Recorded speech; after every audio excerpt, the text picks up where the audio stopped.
एक छोटे से गांव में रहता था एक किसान अपने 4 बेटों के साथ। बूढ़ा किसान हमेशा चिंतित रहा करता था। उसके बेटे हमेशा आपस में लड़ते झगड़ते रहते थे। किसान ने कई बार उनको समझाया, पर किसी ने भी उसकी बात नहीं माना। हमेशा अपने पिता की बात को टाल दिया बिना आदर किए। चारों भाई एक दूसरे का साथ कभी नहीं देते थे। किसान और बूढ़ा हो गया और उसके 4 बेटे अभी भी वैसे के वैसे ही रहे। किसान अपने बेटों को लेकर बहुत परेशान हो गया, अतः उसने सबको एक सबक सिखाना चाहा। एक दिन किसान ने अपने 4 बेटों को अपने पास बुलाया। सबको लकड़ियों का घट्टा दिया। मेरे बच्चों, तुम सबके लिए मेरे पास एक काम है। ये एक साधारण लकड़ियों का घट्टा है। मैं चाहता हूँ कि तुम इस घट्टे को 2 हिस्सों में तोड़ दो।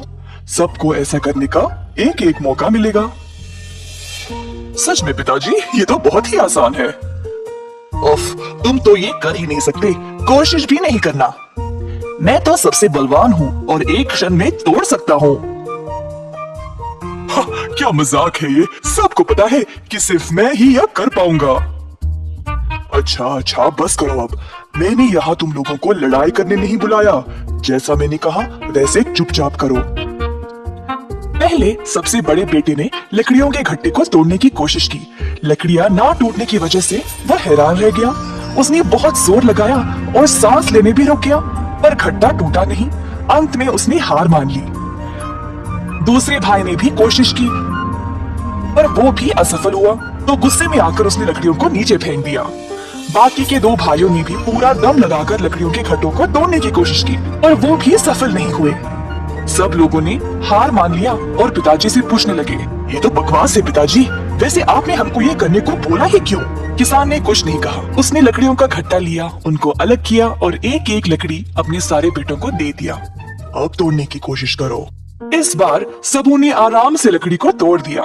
मेरे बच्चों, मैं चाहता हूँ कि तुम इससे कुछ सीखो। केवल एक अलग लकड़ी आसानी से तोड़ दी जा सकती है, पर अगर 4 लकड़ी एक साथ रखोगे तो उनको तोड़ना बहुत मुश्किल हो जाता है। तुम चारों भी इन लकड़ियों की तरह ही हो, हमेशा एक साथ रहना और फिर कोई भी तुम्हारा बाल भी बांका नहीं कर सकता। इस बार लड़कों को पिताजी की सीख समझ आ गई।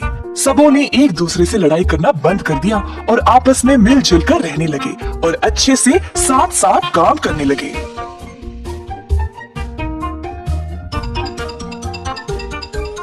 चार बेटों को ये एहसास हो गया था कि एकता में ही बल है।